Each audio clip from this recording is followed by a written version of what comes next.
External snapping hip syndrome can occur in several different places. Generally, we have a greater trochanteric bursitis, which is basically IT band syndrome, but it's occurring up at the hip.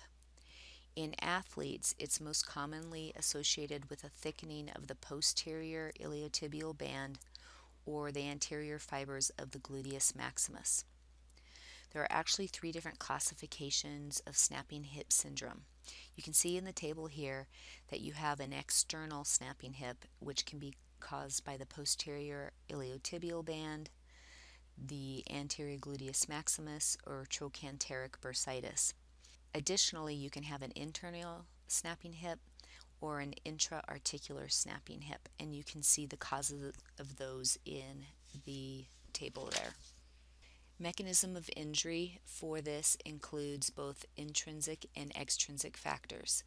The intrinsic factors include things such as the fact that you are female. Sorry, females, but females are more likely to have this syndrome at a rate of 4 to 1 simply because of the pelvis shape.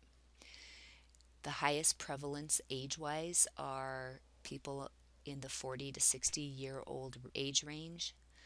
They tend to have ipsilateral knee arthritis, which contributes to this.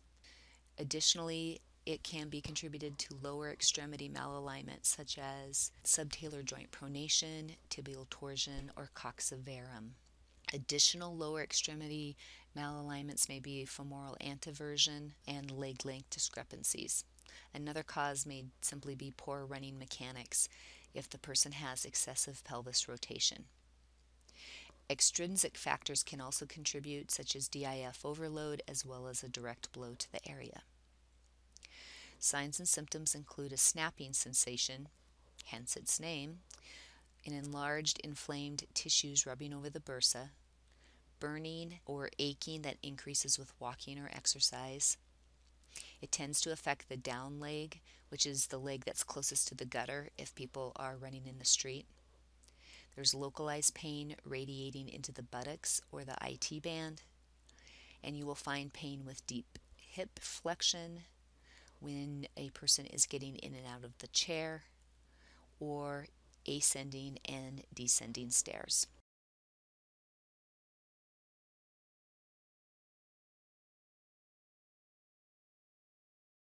The person will have decreased active and passive range of motion for hip flexion, adduction,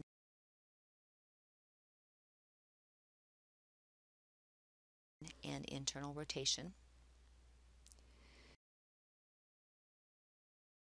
It can be possibly diagnosed through Ober's test, but Ober's test, remember, is simply going to tell you if they have a tight IT band.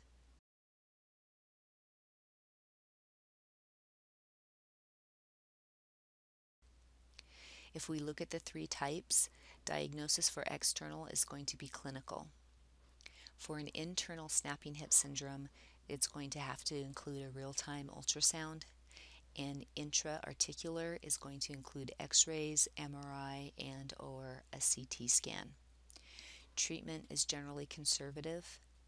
However, if it is a chronic problem and conservative treatment does not work, it will become surgical, and most of the procedures are going to be focused on the IT band at the hip.